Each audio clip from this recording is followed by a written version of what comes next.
Hello, everybody. Hey, Jay, how are you? I'm good. I'm good. How are you doing?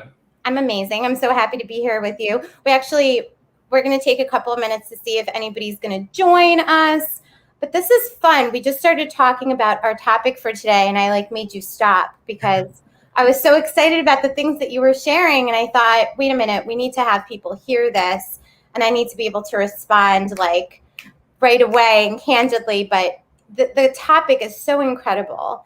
And I'm happy to have you here. I want to introduce you to the community that typically watches. And you are awesome. I found you on Instagram. I thought you were so great. And you are a parent coach and you're a single dad, right?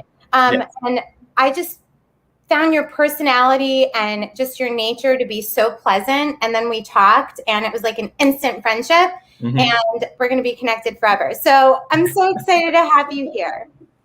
Well, okay. Number one, I'm glad that you felt the same way because that's how it felt to me too. That I was like, oh, okay, wow. I guess I have a new friend halfway across the country. So no, I'm a parent coach. I am a single dad. My main mission is I help parents tackle like the biggest stressors in their life while raising kids they like. Because that's what I'm doing, right? Like that's what I've figured out how to do. So I want to help other people do that as well. I love it. You just said some important things in such a short, concise way, which is raising kids they like and being happy parents and tackling some of the biggest challenges. And all of that can be done at the same time. Like you can be challenged as a parent and be happy at the same time. Right. Yeah. And that to a lot of parents, that's like a what? That's an enigma. That's can that actually be done? Have you actually side note? Have you watched the show Working Moms? I have not. On Netflix? Okay. So there's so many shows out there, and I would love to chat with you about this as per our topic, that really depict parenthood, and the experience of being a parent. Yeah. And you and I have talked about this, that it's different than parenting skills and the experience of being strategic in your parenting. Totally different, right? Like the experience of being a parent versus having skills to discipline. What would you say is the distinction for you?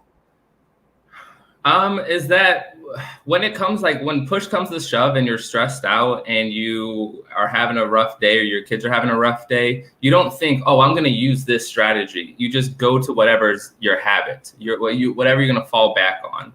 So when you do the work to establish those habits, you have to establish them before the storm hits. Like you can't try new stuff when the storm is happening. Like that's not the time to incorporate breath work or thinking about what it means to co-regulate. Like you got to be doing that work like all of the time so that when it hits, you like the thing that you fall back on is the right thing to do.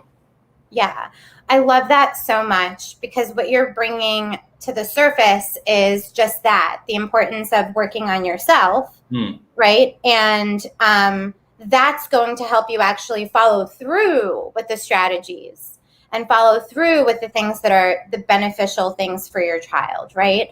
Because if you're not right over here, I don't care how prepared you are or how amazing your coach is, you're just not going to execute. Like, do you ever find that in your own parenting where you're just having a day and no matter how, prepared you think you are, it just falls apart? Oh, like 100%. It's, then it takes just self-reflection. It's, you kind of check out, right? You're like, all right, like, so if I'm continuing to get frustrated and it's just my kids being kids, or even if they are being a little bit like obnoxious or annoying, that's on me. Like, it's still how I react to them, right? Like again, for all the parents out there, annoying. So you're saying if your child is like buck wild, like annoying, doing all the things, that's on you. Can you share a little bit more?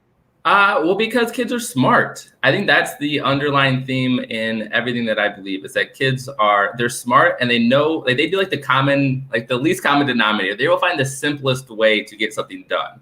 And for our adult brain, like, I don't know all of the science behind it, like you could explain it, but like, but go ahead.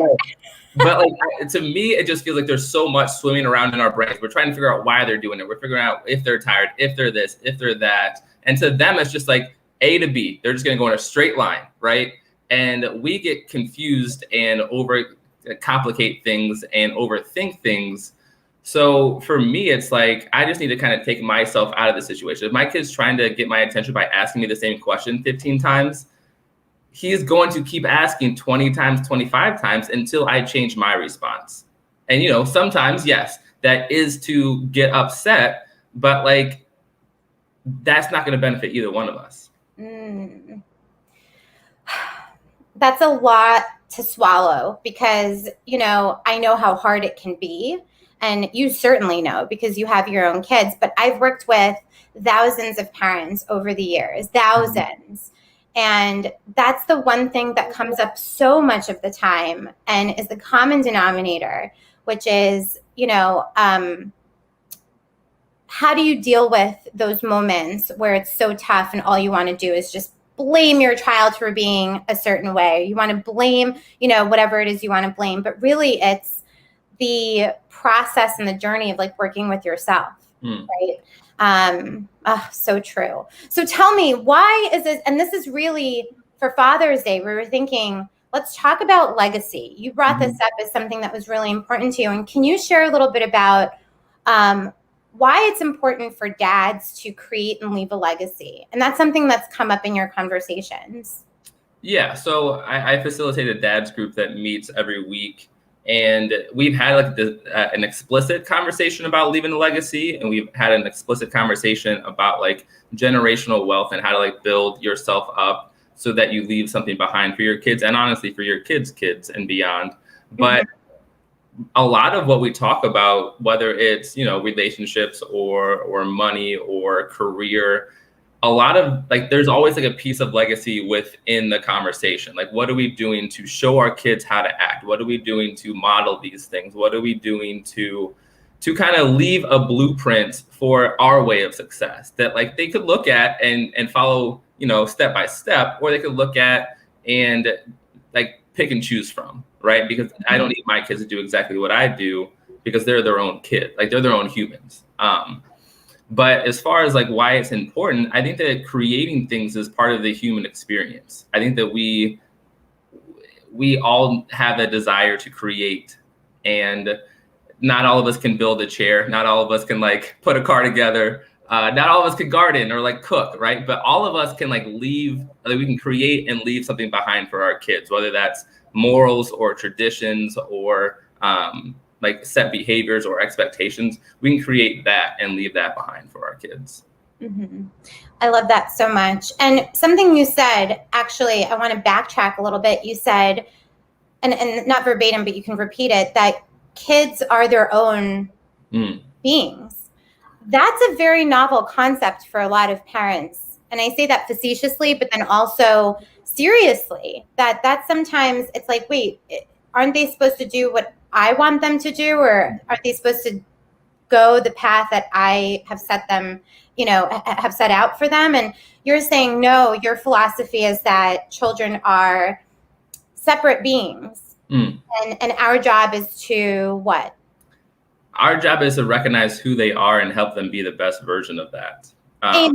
I love it. Beautiful. Right? Because here's what I see is that like from like, you know, zero to like 5 or 6 especially, but like 0 to like teenage years, it's like we kind of want them to be a carbon copy of us. We dress them like ourselves. We like put them in like cute little outfits.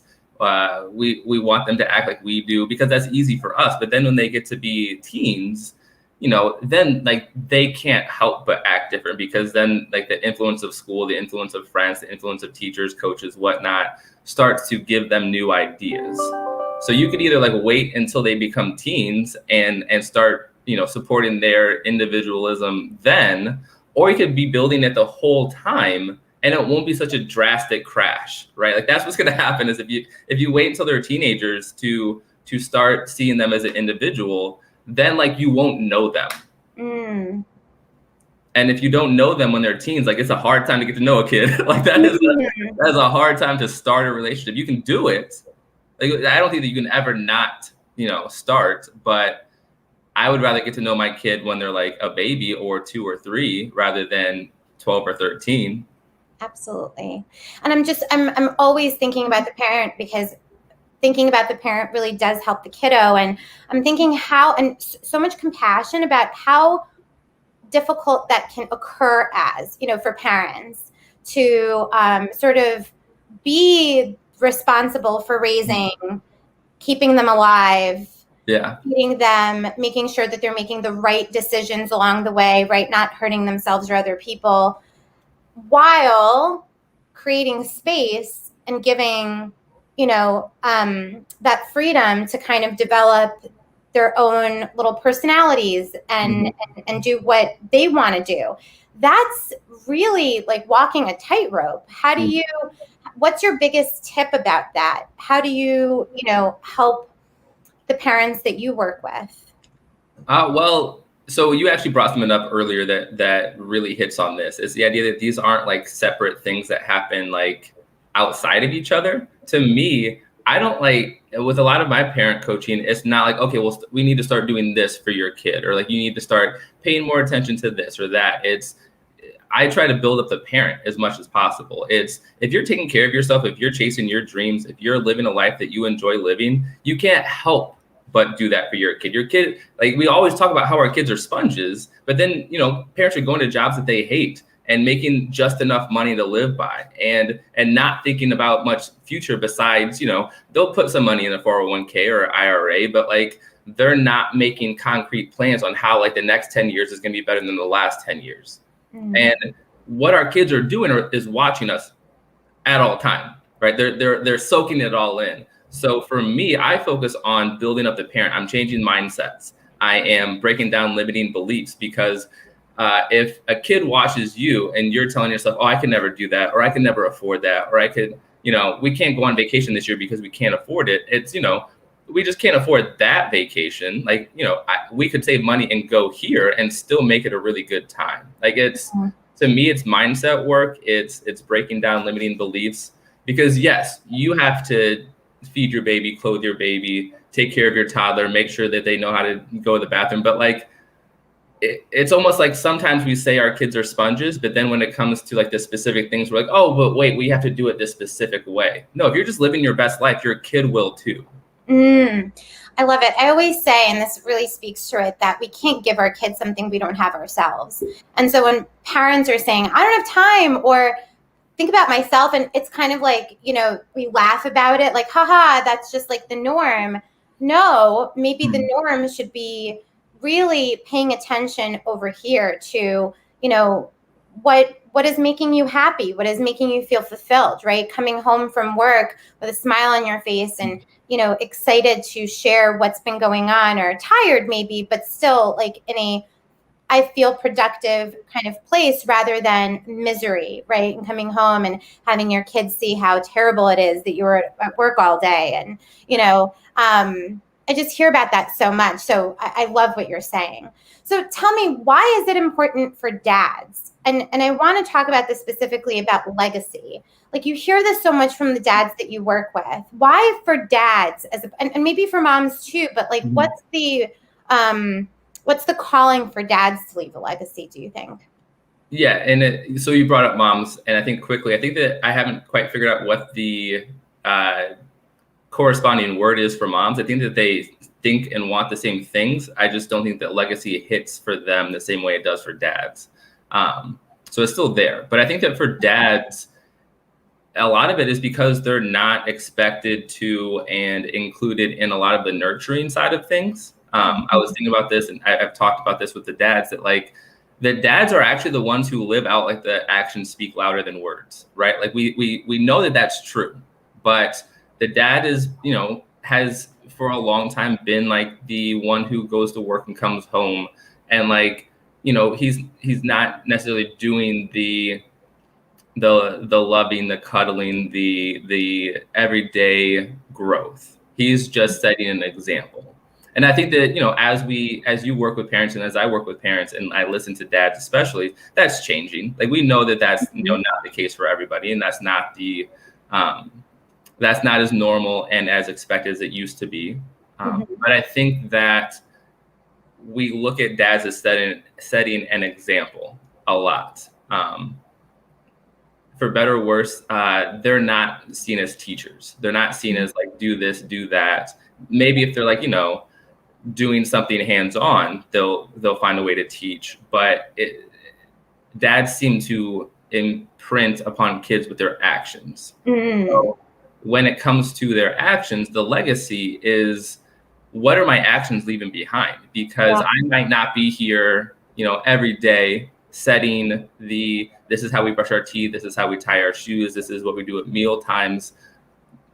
I'm setting my kids up for when I'm not there, because, they have to grow up and be 18 and beyond without me. So the legacy is like, how can I make a big impact if my time is limited? Wow.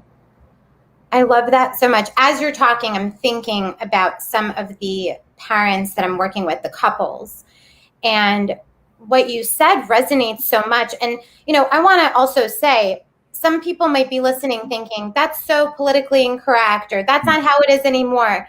But when we look at, you and I work with parents every day, that's really how, what you just described is how it goes inside of a lot of the homes that we work with. So I want to just say it's not generalized, right, that it's that way. But like you said, this is typically what we're hearing. And it is so true where, it's the example that dads, kind of lead with. And what you were sharing with me before we even went live was it's the other parent that often gets called when something goes wrong and, something's needed, or to ask a question, right? And why do you think that is? Is that just something that is still happening societally, like just in our mindsets around what dads can and can't handle? Yeah, I think that, I don't like blaming society for all of our problems, but there is if you think about, like, when I register my kids for school, there's like one line for parents, and there's like additional parent or like additional guardian. It's not like here's mom's spot and here's dad's spot. And I think that, what you kind of touched on, the political correctness, maybe they do that for the kids who only have one parent. But in my mind, you put the first name down in school registration, and that's who they call. And I've actually had some people tell me that I've worked with that, like, even if dad's name is first, if there's a mom on the thing, they'll still call mom. So I think that it's just our society expects mom to be the first line of defense when there's a problem. And we know that puts undue pressure on moms, and we like unfair expectations. But I think that it also puts unfair burden on dad to overcome that. Like, how does dad win in that situation? And I am so far away from the idea that like masculinity is under attack. Like, that's a different conversation. But when we want things to change, we have to work hard for them. We can't just expect them to be handed to us. So it takes dads stepping forward. It takes dads being like, hey, no, I said to call me. I would like you to call me. Like, I'm the one who handles this stuff. Mom works. I've got more time. I'm going to handle this. Or mom's, we have a situation or a relationship that we've decided I'm the one in charge of this. So it's, what we talked about before is it's communication. You have to communicate your situation, your expectations, and that goes with boundaries too, right? You just have to communicate these things, and then you might have to keep communicating them. We can't expect things to change the first time if we're fighting against societal norms that have been in place for 100 years. So many things are coming up and just light bulbing for me, just boundaries and advocacy. And the other thing that comes up for me is I was just working with a couple where, the person didn't grow up in a home where advocating or expressing, emotions more than once really was something that you did. And so I'm just present to what you're talking about, because that's a self journey of like overcoming the challenges. Like when someone doesn't listen to you the first time, it's like, okay, let me try it another way. Right. Yeah. And really like putting yourself up, at the wall and just kind of like really giving it all you've got. And it's not easy. It's really, really not easy. So what are some tips that you have about, creating and leaving a legacy? Especially for people who have never thought about it, more so than, creating a home, making good money, feeding, putting food on the table. Like, what is and what does it mean to create a legacy? So for me, what I do with the parents I work with is help them think about and create like their life purpose. So like, what are they on earth to do? Like, what are they here to accomplish? What are their gifts, and how do they spread those gifts to the world? And to me, that's the baseline of it. We all have gifts, whether it's speaking, cooking, thinking, planning, whatever it is. Like, we all have gifts. So for me, you combine your life purpose with like plans and goals, and the way that you accomplish them sets the tone. So if you are a chef, maybe you don't want to be the number one chef in the world, but maybe you want to like start a restaurant, and it's showing your kids how to reach their goals, because that goes back to what we talked about, that our kids don't have to do what we do. If you're a chef, your kid doesn't have to be a chef, but they can take how you became a chef and started your restaurant and apply to how they were a really good accountant or whatever it is, right? Like they can take your lessons and apply them to whatever they're doing. So that way it's not about, oh, you need to do this specific thing or that specific thing. It's like, this is how we live our life. Mm-hmm. This is how you go to bed fulfilled at the end of the night, right? This is how you don't need to chase certain things that aren't going to fulfill you and are only going to lead to, heartbreak and loneliness. So the way to create it is to find out what makes you happy, what fulfills you, and pursue it, and then continue to pursue it and build upon it. Mm-hmm.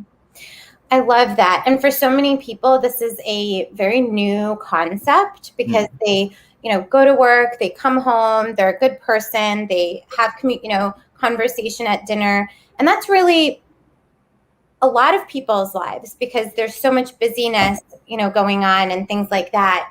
So for people that are listening to this and thinking, okay, how do I actually, so I know what I like. I like what I do. How do I actually do that in communication with my children? Like, what are some maybe like micro, like zoom in a little bit?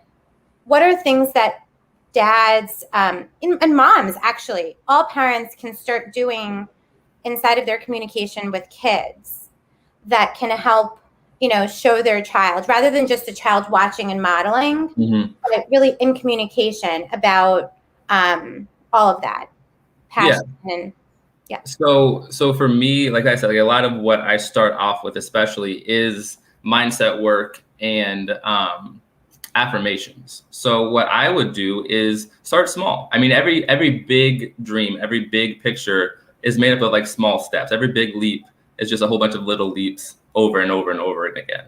So for me, start out with like 3 simple goals that you want to accomplish and 3 simple affirmations about yourself. Maybe the goal is, I want to keep the house clean for 2 days in a row. Maybe I know with kids, it might be like 2 hours in a row. So it's right. I'm like thinking, wow. I'm just so grateful in this moment for the person that helps me around here sometimes, because keeping it clean. Go on. Well, yeah. Well, no, that is actually something that I posted about recently, which is like, honestly, sometimes it's good to ask for help. Like hire a cleaning crew, send your laundry somewhere else, have somebody deliver the groceries to you. Don't do it all on your own.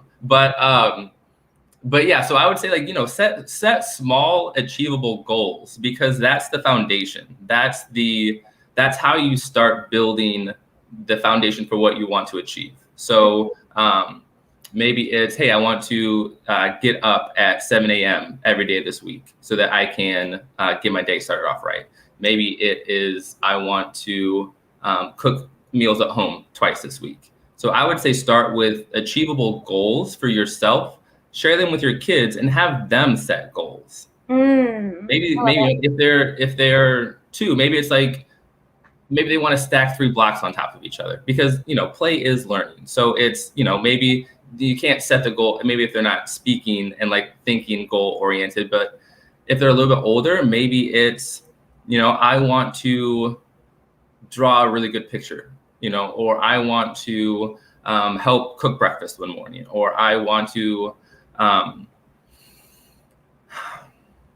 save up enough money to buy like a candy bar at the store. So it's, it's enough that it's a small, achievable, like SMART goals, right? Was it small, like, I don't know the acronym, but. Don't put me on the spot. I don't know. Simple, SMART. I get it. Yeah. Relatable, time sensitive. So it's all like, within a week. Can you set 3 goals to work on and then achieve, right? And because what that does is that starts building self-confidence and self-belief.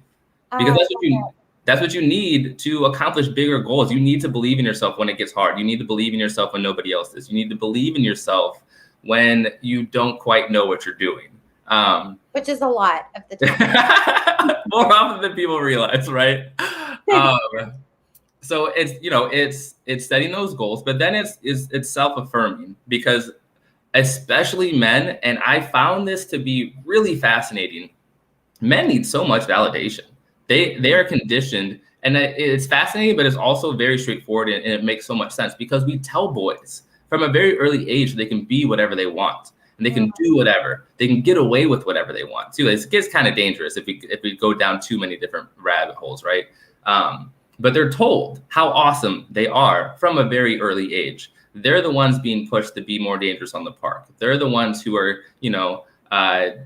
kind of getting pushed ahead in school, right? Like they're told that they're great. And then as they get older, less and less people tell them that they're great. That starts to fall off.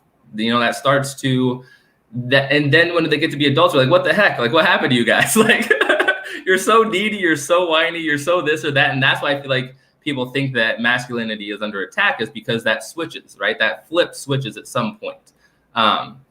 And what needs to happen is that men just need to self-affirm. So it's telling yourself what you're good at. And it's not, I just actually worked with somebody yesterday. His were like, I'm great at math. I'm a generous person. And I think that his third one was that, like, just something simple, like I provide value. I love that. So, I just want to stop you for 1 minute. I want to let that sink in because it's so important. You're not saying men don't need that or human beings don't need that. You're saying learn to self-affirm. And this is really going back to when I'm thinking about children, and to teach children going from, co-regulation to self-regulation to being able to do those things for themselves, and not have it come from an external place, but really to be able to look over here and have it come from source, right? From inside you, and to self-affirm about what's there about you for you. And I think that's so simple, but yet so significant, right? Yeah. I mean, to be fair, like most things in parenting and life are simple, to me, but they're hard. They are simple, but people are going to go after you for saying. I'll take it. I will wear that one. I will die on that hill. I think that parenting is a simple thing, but I think it's extremely hard to do. But like, because what you're saying is, my younger son especially, he's much more animalistic. He's not up in his brain. He is 100% in his heart.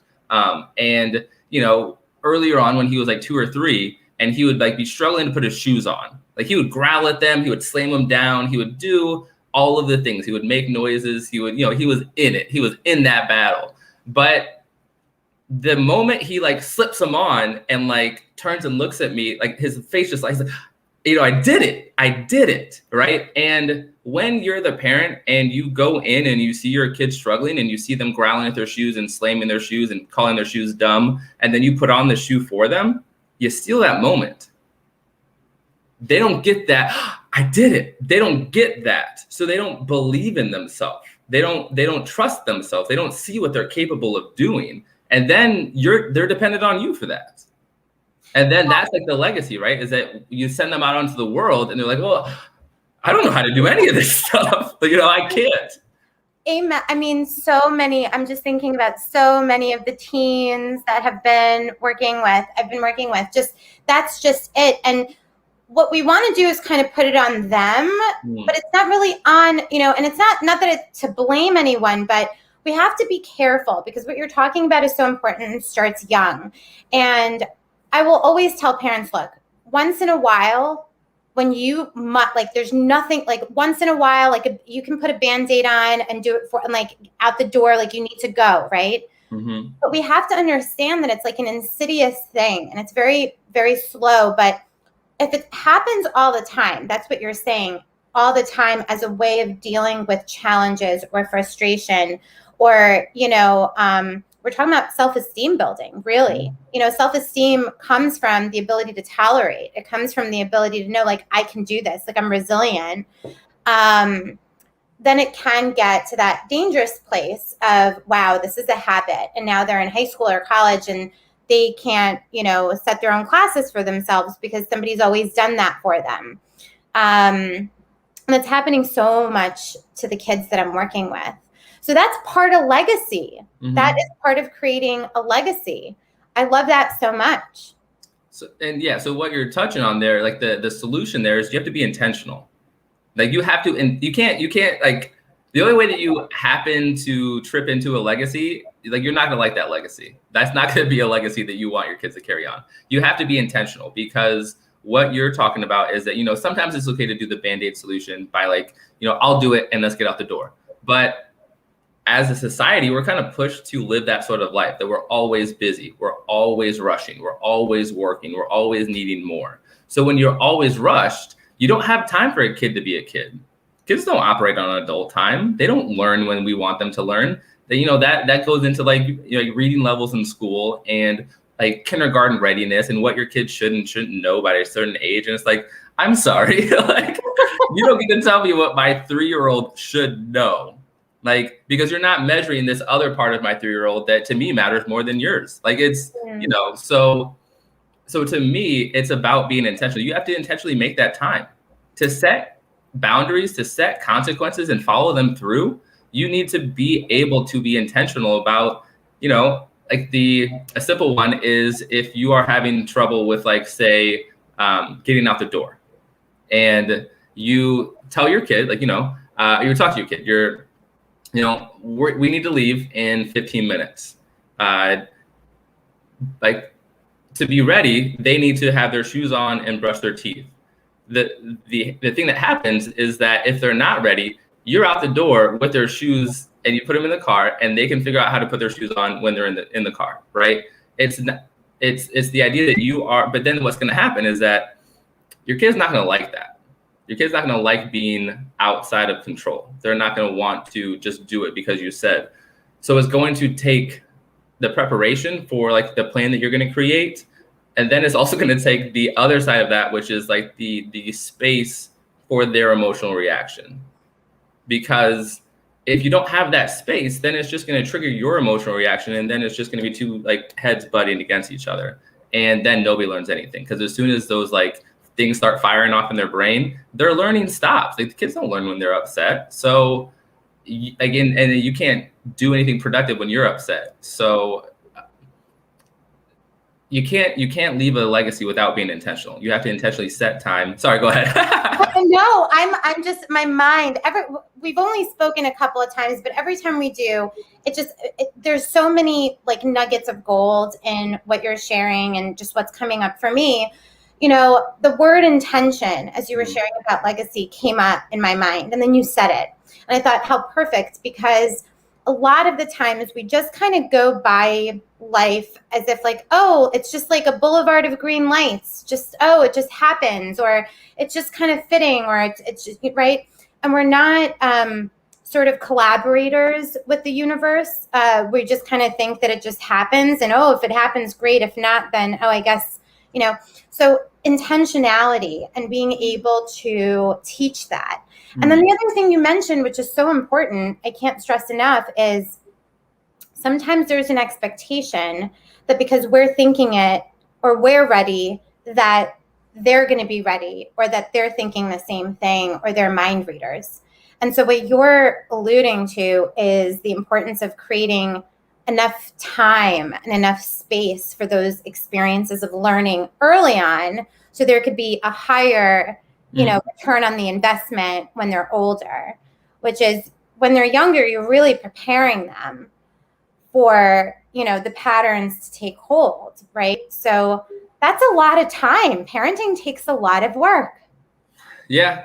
And I think that, like, kind of what you're saying is that it takes a lot of work up front. There's like a lot of like upfront work. So like if you want to work on something with your kid, if you want your kid to start doing more chores, like the first week is gonna be a pain in the butt. Like it's going to be tough, right? Or if maybe that's when they're older. If you want your kid, at 4 or 5 to help around the house, you can't expect them to like mop like you mop. You can't expect them to put things back exactly the way that you put them back, because they're not thinking like that. Mm-hmm. But like you said, what that is you're building the habit so that later when they go to do something, they're getting better at it. And then it's like the gradual release of control, right? That you teach early, you model early, and then they're able to do it without you. Like your kids should be making a lot of their, if not all of their decisions by the time they're 18.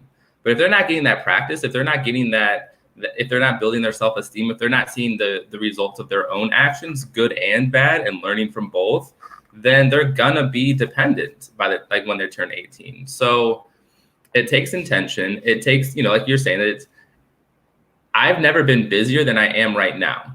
So life goes quickly, but in 2 weeks, I can look back like, holy crap, like how much did I just accomplish? Like, yes, it went by quickly, but like I've done so much. I've been able to spend time with my kids. I've been able to build my business. I've been able to connect with dads. I've been able to share wisdom with parents, and it goes quickly, but when you have a plan and you can measure it, you can see how much you've grown. Because if you're just going through life and you don't have a way to measure it or celebrate it, then it just passes by like blankly. And how hard would it be to feel good about something that you don't really know how much you did or what you accomplished? Right. I mean, so intention, like my biggest takeaway from this conversation towards the end here is the importance of an intentional approach to taking on parenting and also having that parenthood experience that will not only satisfy your child, but also will satisfy you. Yeah. And that's a really beautiful way of putting it. First of all, I cannot believe that almost 40 minutes has gone by in this conversation. It was such a good one. I mean, this is what I like we said earlier, like this was a friendship meant to be. So I am glad that we have connected. And I said it previously, like I think when I was posting about this, is that I learned so much every time we talk. So I think that you challenge certain things and you affirm certain things when we talk. So it's like, it helps me know that I'm on the right track. Because I respect your opinion so much. You're like, oh, so like, when you think the idea is good, see, that's the outward validation, right? That like, I feel good when you think my ideas are good. But I came to the table knowing my ideas were mostly pretty good. So it's like, I believe in myself, and like, you're like the icing on the cake. I feel so, like, I feel even better now. I love that. And I love that you made that distinction, because it's different. It would have been different if you did not have your own clarity around your own thoughts. And then you came to a situation where someone's like, no, those are good. And you're in the space of like, are they? Oh, thank you. And still not believing. So this is really what happens when two people are clear and open to learning more and are confident yet and open. And that's where I think collaborations and ideas can really be, created and built on and evolved. And that's why I love this. And I love the conversations that we have lined up. I don't have them in front of me, but anyone that's watching, Jay and I will be doing more lives. We have 3 set up right now, or 2 more, and then we'll schedule them as we go along. But this was an incredible, start. And what would be your takeaway for today? To me, it just goes back to intention. Like if you want to accomplish something, there's a way to do it, but it's not going to happen by accident. So plan it out. And a big part of it too is imagine that it's already happened.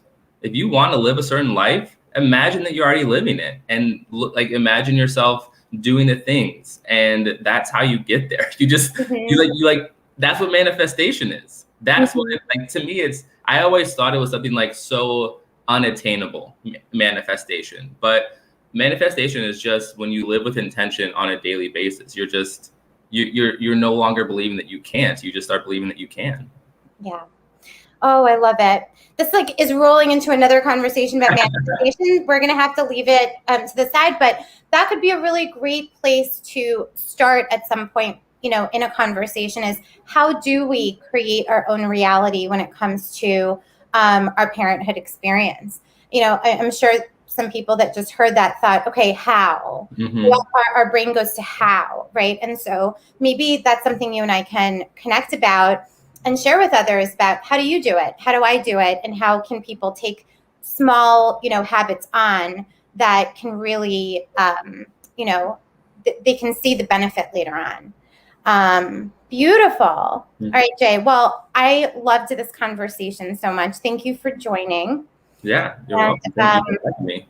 Yeah, of course.